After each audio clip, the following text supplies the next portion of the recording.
as time goes by, I become more and more angry. I can't say to the camera, but this is unbearable.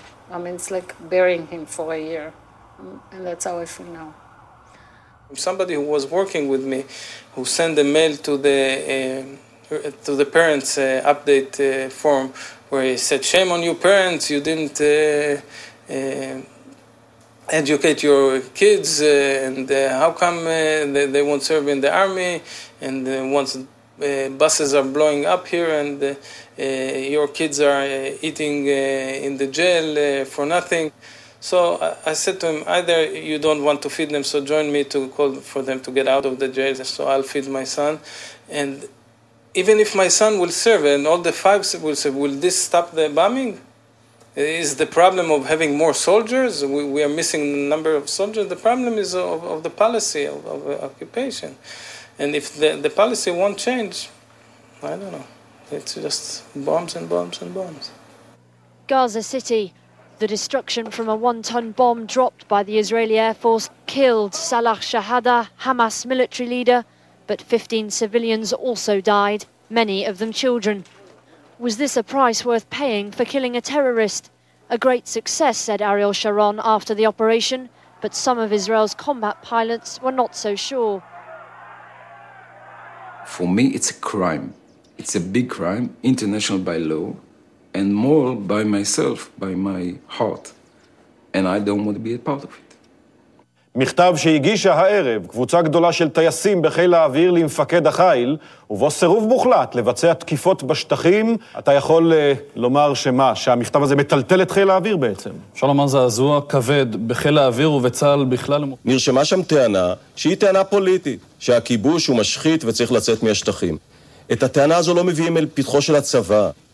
הצבא בעניין הזה מבצע מדיניות, והצבא לא ביצע מעולם דבר שאיננו חוקי, מוסרי, ערכי, ונלחם בטרור שמנסה להרוג בנו כל יום, שעה, שעה.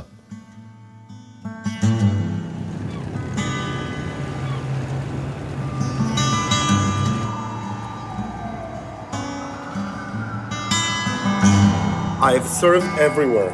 It seems that I've been in each and every refugee camp, at each and every roadblock. I guarded almost every settlement. It is not something that I'm proud of.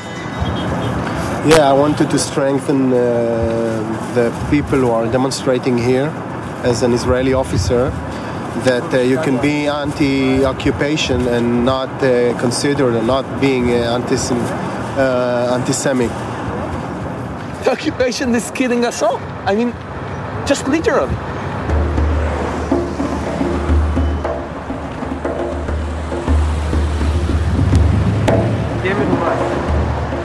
יהיה מנומס. בהתחלה. כן.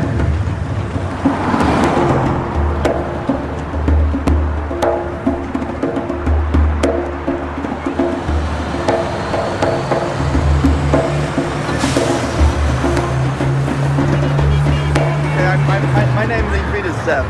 Zev, nice to meet you. Nice to meet you. We are soldiers from Israel, reservist soldiers. Okay. And we guarded settlements for many years. And I think you're totally wrong in what you think. Well, the term settlement is that, number one, these are really Jewish towns. In Gaza Strip at all, there are 5,000 people among 1.5 million Palestinians. Right. What do you call Palestinians? And what we are doing to the Palestinians there is terrible. Do you believe in Torah? Do you believe in Torah? Are you a religious Jew? I'm not religious. Of course you're not, okay? As a religious Jew, we believe it's God's land. That's it. That's the end of it. It's our land. God gave it to Abraham. It's the end of it. They are there. They are there, and they must go. And they will go. All the things that you're saying are an excuse to starve children or to humiliate old people in roadblocks. They want every Jew in the sea. I'm not talking about leaders. I'm taking responsibility of myself as an officer in the IDF. I'm not willing to commit war crimes anymore.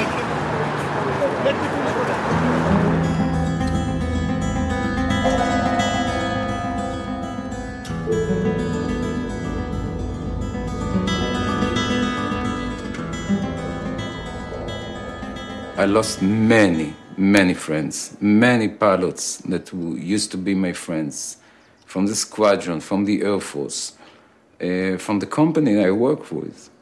They just see me as a traitor. For about 12 years, I fought the Hezbollah in Lebanon, killed many Hezbollah soldiers, and a lot of Palestinians were injured, maybe killed because of me. I believe that Israel soldiers should kill and maybe get killed for Israel and for securing Israel, but fighting in the occupied territories is not a part of it. So when I am asked this kind of question about pacifism, I am clearly not a pacifist. I am willing to kill and get killed for Israel. I always be willing, more than willing, to serve my country and to defend my country and to be, right now, in this moment, a pilot in the Air Force, but only to defend my country.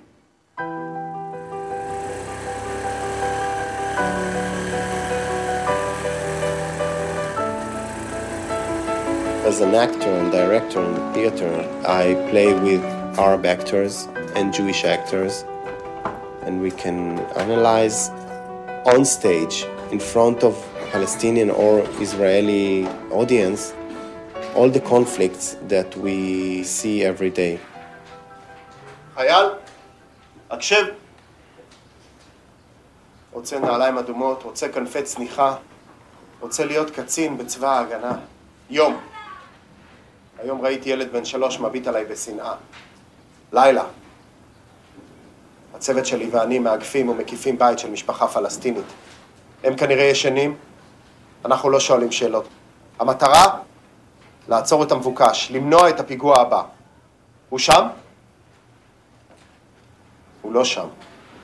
בהנחיות נאמר במפורש, שאם המבוקש לא נמצא, יש לעצור בן משפחה אחר, על מנת להכריח את משפחת המבוקש להסגיר אותו. האמא אחזה בבנה בכל הכוח וסירבה להרפות. אנחנו היינו צריכים להפריד ביניהם. האמא אחזה בבנה השני ולא הרפתה. אישה גדולת גוף ואמיצה. אמא, החבר'ה הרימו את הכתות של הנשקים, גם אני הרמתי את הנשק שלי. ואז הרגשתי את זה. קורה.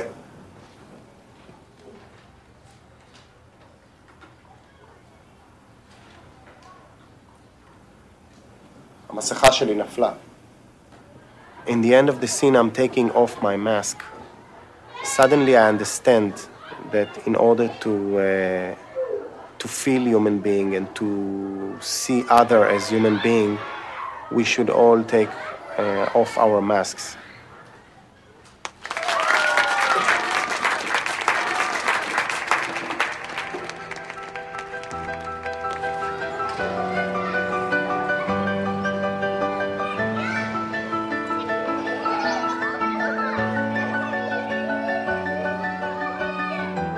I have kids, and hopefully they'll grow up when the occupation will be already history. They will see it in the History Channel, and they will ask me one day, and they will, where were you, Dad? Where were you when all these awful things were going on? And I will have to look, straight at their faces and say something. I don't think I will be able to tell some kind of heroic story. I don't have an heroic story, but I will at least be able to say, and on one point, I was able to say no more. I'm not taking part in it. If you can imagine, we see a wall of bad, the occupation.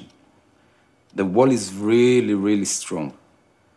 And you can't go and push it and it will fall down. What we have to do in our action, any group, any civilian, we have to make cracks in this wall and wait for the moment these cracks will be effective enough in order that this wall will destroy it by itself.